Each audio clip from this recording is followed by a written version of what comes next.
He tried to steal everything. My parents' home, my future, my entire inheritance. But he forgot one thing. I don't lose quietly. And what happened next? No one expected after my parents passed. My older brother treated me like I was clueless, helpless, too naive to understand money. He smiled in my face, but behind my back, he worked to take it all, every dollar, every memory, every piece of what they left me. He thought I wouldn't notice. He thought I wouldn't fight. He thought I was weak. But then I found the papers, hidden accounts, forged signatures, documents he tried so hard to bury. And suddenly everything clicked. The late-night whispers, the missing envelopes, the family lawyer avoiding my calls. I realized he wasn't just selfish. He was planning a full betrayal. And right then, my fear turned into fire. I hired my own lawyer. I gathered every piece of proof. I walked into that meeting with my head held high, and he had no idea what was coming for him, because the moment he saw what I brought, his face changed completely. Keep watching. You're about to see how a naive sister destroys a greedy brother without saying a single word. When my parents died, the house felt too quiet, too hollow, like every room was holding its breath. I spent the first week signing documents, speaking with relatives, and pretending to be strong enough to hold everything together. My older brother Daniel stayed mostly silent, avoiding eye contact, watching me with a strange mixture of pity and impatience. I thought he was grieving in his own distant way. I was wrong. The shift happened on a Tuesday morning. The air was heavy. The house still smelled faintly of my mother's lavender candles. Daniel walked into the kitchen with a stiff posture, holding a thick envelope. He placed it on the table in front of me, like a judge delivering a sentence. "You don't need to worry about the inheritance paperwork," he said, voice smooth but cold. "I'll handle it. You're better off not stressing yourself." At first, I didn't understand. Handle what? We do it together. No. Lips tightened. Mom and Dad made adjustments. Everything goes to me. The businesses, the property, the accounts. You'll get enough to manage to make this complicated. My heartbeat slammed against my ribs. Adjustments. That's impossible. They would never. Daniel slid the document across the table. "It's official. Sign your release so the process can move forward." I stared at him. My own brother. The same person who once held my hand crossing the street, who comforted me after nightmares, who promised to protect me after our father's first heart attack. But the man in front of me wasn't that brother. His eyes held no grief, only calculation. "Daniel," I whispered, "why are you doing this?" "You're too trusting," he said simply. "You wouldn't know how to manage anything. I'm doing what's best for both of us." My throat burned. Shock twisted into something deeper, betrayal, heartbreak, then anger. "I'm not signing anything." His jaw clenched. "Then you're making a mistake." He left, slamming the door behind him, the sound echoing through the house like a warning. That night, I couldn't sleep.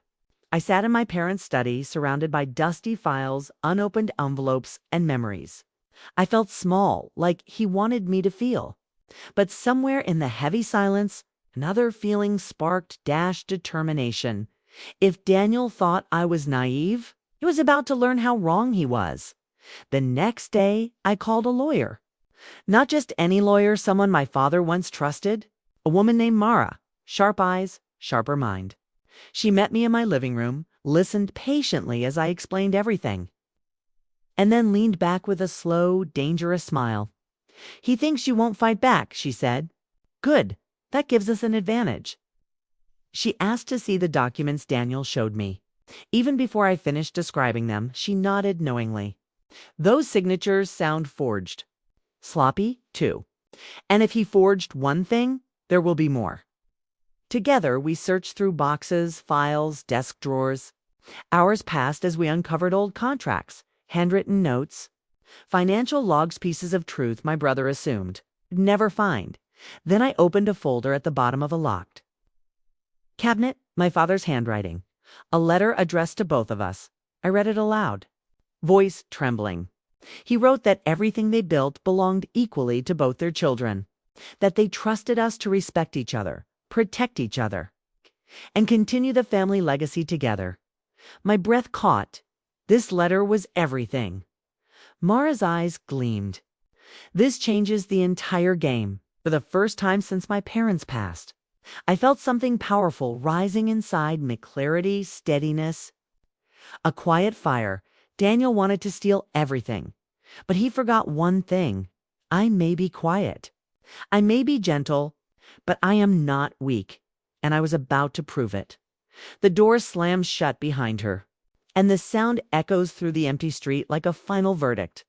The mother stands still for a moment, her hand trembling on the handle of her bag, as if her body refuses to accept what just happened. The wind blows gently, but it feels cruel. As if it too has turned against her, she looks back at the closed door, her eyes wet, hoping, praying that maybe it would open again, that maybe her son would call out Ami Ruko. But the door remains shut, unmoving, unfeeling, like a heart made of stone. Inside the house, her son paces wildly, his breath shaky, his hands still shivering from the argument. His wife stands beside him, her face hard, her arms crossed tightly as she mutters under her breath. Ya sab tumhari ami ki waja say hi. Hamari zendagi. Koza harba naya hoa. Tha. He rubs his face, torn between guilt and anger, his heart pounding. He knows he said too much. He knows he hurt the one person who loved him without condition. But his pride, his frustration, they keep his feet frozen to the floor. Outside, the mother slowly begins to walk away. Each step feels heavier than the last. Her chest rises with silent sobs she no longer tries to hide. Memories flash through her mind to her son's first steps. His first day of school, his late-night fever when she sat up with him all night. The prayers she made for his success, the years she sacrificed so he could have a better life. Now the same son could not find space for her in his home or in his heart. A neighbor across the street watches quietly from behind a curtain, knowing the truth but choosing silence. Nitrogen monoxide 1 intervenes. Nitrogen monoxide 1 speaks. The world moves on as if nothing has happened. The mother wipes her tears with the edge of her dupatta, straightens her back, and keeps walking, not because she is strong, but because she has nitrogen monoxide. Other choice? The sky above slowly darkens, clouds gathering as if even the heavens mourn with her. But somewhere, deep in her chest, a tiny, painful hope remains. Maybe he will come for me. She keeps walking. The door slammed shut behind her, but its echo lingered in her mind like a haunting scream. Mother stood outside the house, her son's house, the same home where she had once rocked him to sleep, where she had cooked his favorite meals, where she had prayed for his future with trembling hands full of love. Now her fingers trembled for a different reason. She clutched her shaking bag tightly against her chest. Her breath came in uneven waves, as though her heart had forgotten how to beat without breaking. A neighbor peeked out from a half-open window, but quickly disappeared, pretending not to notice. No one wanted to involve themselves in another family's storms.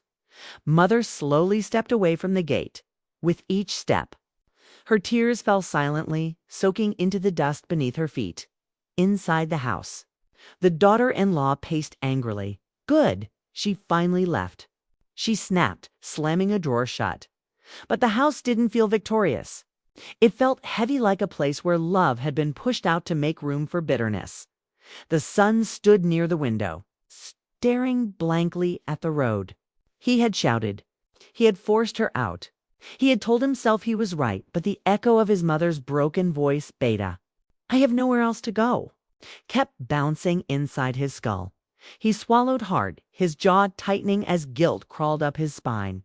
But pride has a way of building walls even thicker than pain. Don't start feeling sorry now, his wife said sharply. She was trying to control everything. We don't need her interference. He didn't respond, because deep down a truth was clawing at him. It wasn't interference. It was love. A love he had taken for granted. Outside, Mother walked toward the main road. The world around her blurred from her tears, turning lights into trembling halos and silhouettes into ghosts. She murmured to herself, voice cracking, "Where do I go now?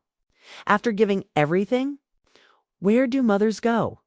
No one answered. The night wind held her question gently, but even it could not soothe the ache spreading through her. Chess daughter's steps slowed, her breath tightened, but she kept walking because a mother, even when shattered, does not collapse. She endures. The moon rose above her, watching silently as she disappeared into the darkness. The house behind her stayed lit, glowing coldly like a reminder of everything she had lost. Yet fate had already begun turning its wheel, for in the days to come, the son would learn that some doors, once closed on a mother, do not open again so easily, and the wound he had carved with his own words would return to him in ways he was not prepared for. The house was silent for hours after the door slammed behind the mother. Not a single word passed between Arab and Santa. The argument lingered in the air like thick smoke, googly, choking, impossible to ignore.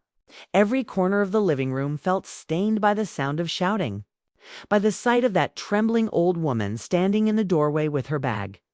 With eyes full of hurt she didn't even try to hide. Iribi sat heavily on the sofa, elbows on his knees, palms pressed against his forehead. His chest rose and fell sharply, as if every breath hurt. Sana stood near the dining table, arms folded tightly across her body, eyes darting around, unsure whether to feel victorious or afraid. Outside, the light from the street lamps filtered through the curtain, throwing long, broken shadows across the room. 15 minutes passed before Arabi whispered, "You didn't have to talk to her like that." Sana stiffened. "Me? Arib? She was the one." "No." His voice cracked, raw. "She wasn't. She's old. She was just trying to understand. You humiliated her." Sana's anger rose again, like a flame rekindling. Humiliated. "Arib, your mother questioned every little thing I do. How I cook, how I talk, how I manage the house. She has been controlling and interfering from day one." Aribi lifted his head slowly. His eyes were red, tired. "Maybe she complained. Maybe she interfered. But she never disrespected you. Not once." Sana opened her mouth to speak, but found no words strong enough to match the truth in his tone. Arib stood up, shoulders slumped, voice trembling. "She's lived her entire life for us. For me and I," his voice broke. "I forced her out. I told her to leave." The weight of his own actions pressed on him, heavy and suffocating. He pictured his mother stepping into the cold night, clutching her worn bag, her hands shaking. He remembered the look on her face, shock at first, then disbelief. Then a sorrow so deep it carved itself into his memory forever. He sank back down, burying his face in his hands. His breath hitched. He tried to swallow the guilt, but it surged through him like a wave, unstoppable. Sana looked away, uneasy. A small part of her regretted the scene. Another part still clung stubbornly to her own hurt. But watching her husband's shoulders tremble slowly cracked something inside her. "Arab," she whispered cautiously. He didn't respond. She stepped closer. I didn't mean to push it so far. Still nothing." She sighed, sinking into the chair opposite him. "She and we clash. I know. I get annoyed easily. Maybe I shouldn't have raised my voice." But I felt Arib lifted his head sharply. "This isn't about feeling annoyed. This is about respect. About decency." Sana blinked, taken aback. "How could you point at her like that? Like she was some burden. Like she didn't deserve space in her own son's home." Guilt flickered in Sana's eyes. She hadn't realized how ugly the moment had looked from the outside. But defensiveness came just as quickly. "You think I don't feel anything? She kept making me feel unwelcome." "She didn't," he snapped. "You convinced yourself she did." Silence filled the room again, thick, uncomfortable, suffocating. Ari ran a shaking hand through his hair. "I need to check on her." Sana's eyes widened. "Now, yes, right now, it's late." She's my mother, he said firmly. And I don't even know where she went after I. His voice cracked again. He swallowed. After I failed her, he grabbed his phone and keys. Sana watched him with an unsettled heart.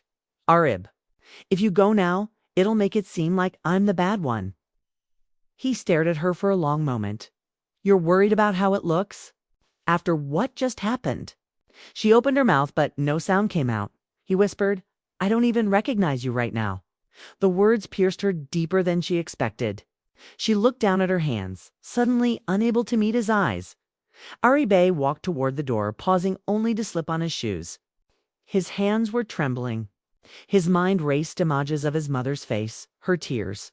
The way her voice broke when she said she had nowhere else to go but would manage somehow.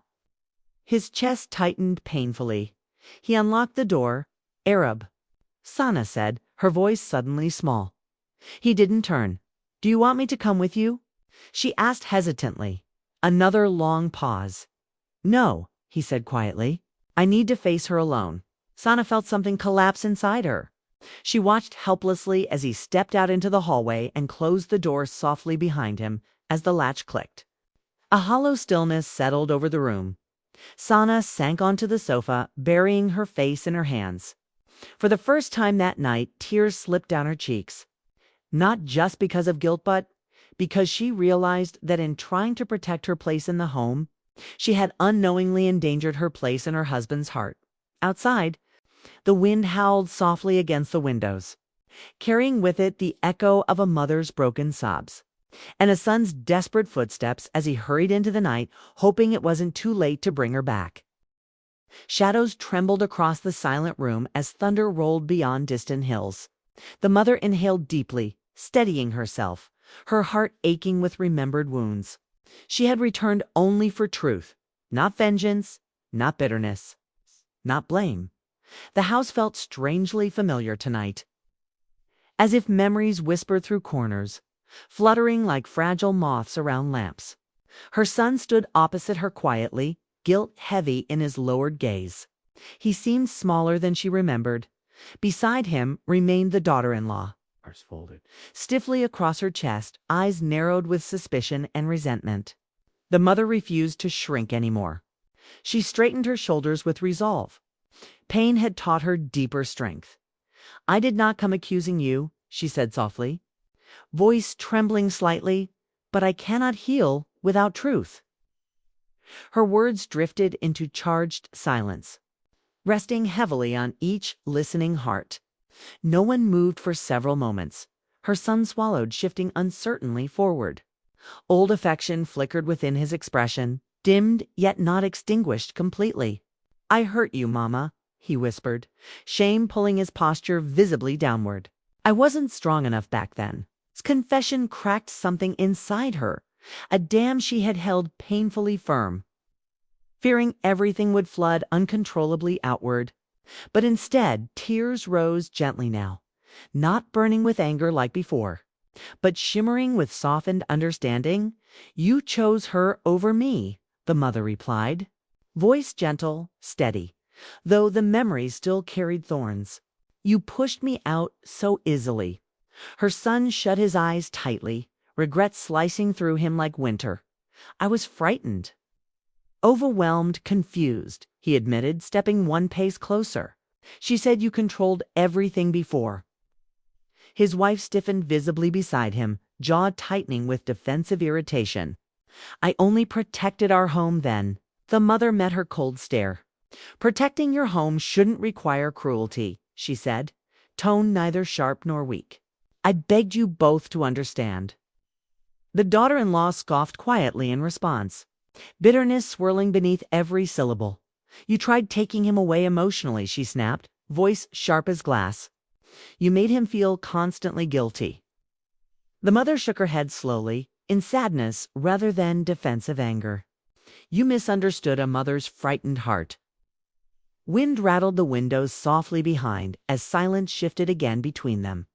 Her son finally stepped fully forward, placing himself between both conflicted women. Mama didn't try controlling my life, he said with trembling but newfound clarity.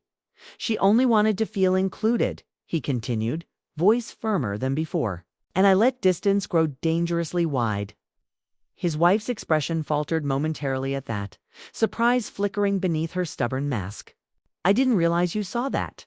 Key let out a slow breath, finally acknowledging what he long denied.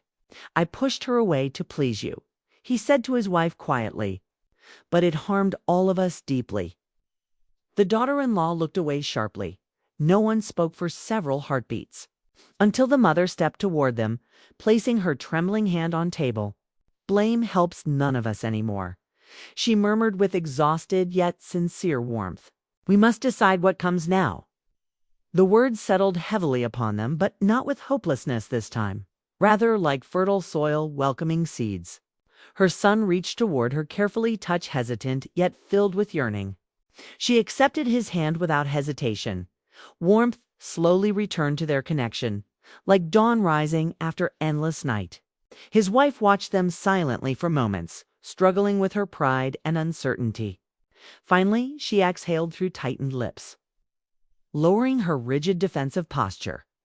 I misjudged many things, she said, not loudly, not confidently, but honestly. I thought you threatened my place. A faint tremor softened her hardened voice, revealing insecurity she rarely ever showed. I feared losing him like others before. The mother listened with widened eyes, unexpected empathy blooming inside her chest. I never wanted to take him, she replied gently, stepping nearer slowly. I only wanted to remain his mother. The daughter-in-law looked down, SHAMEFULLY. Another quiet moment passed between them. But this one felt different now. Not sharp, not icy, not suffocating. It pulsed with hesitant possibility instead, like fragile vines reaching toward sunlight. Healing had begun softly, cautiously, tentatively. Her son wiped his eyes carefully, voice cracking when he spoke again. Mama, will you come home sometimes? The question broke her remaining restraint, tears slipping freely down her cheeks. She nodded with aching yet grateful relief. I will come if I'm welcome, she whispered, fear still lingering faintly. You're always welcome now, he promised. His wife hesitated briefly, then nodded. Still uneasy, but genuinely trying now. We can start again. Properly. The mother breathed deeply in response, releasing years of heaviness instantly within. The house no longer felt cold. Warmth slowly seeped into silent corners, quiet as dawn's first gentle light. Love softly reclaimed abandoned spaces again. They stood together in fragile peace. Three wounded hearts learning to mend, choosing understanding over bitterness and pride. Soft rain began falling outside gently, washing dust from windows and memories. A new chapter formed quietly tonight. Not perfect, not seamless, not easy, but honest, hopeful, and painfully real. A beginning they once believed impossible. The mother smiled through lingering tears, thankful for courage to return here. Thankful they finally reached toward healing. And so night embraced the home, softening every wall and wounded echo, reminding them forgiveness grows through effort, through humility, truth, and renewed tenderness. This time they would hold tighter, not letting distance break them again. The future remained unwritten, but open, waiting for them to walk together slowly, gently, and fully aware. The mother touched her son's cheek, feeling warmth she once feared gone. He closed his eyes gratefully there. I'm here now, he whispered quietly, a vow deeper than past mistakes. And I'm not letting go again. His mother held his hand tightly, heart steady, peaceful, and finally whole. A home restored through earned understanding. Their story didn't end in pain, but rose again through chosen forgiveness, shining like dawn after longest night. And together they stepped forward bravely, leaving shadows behind, but remembered, ready for gentler days ahead.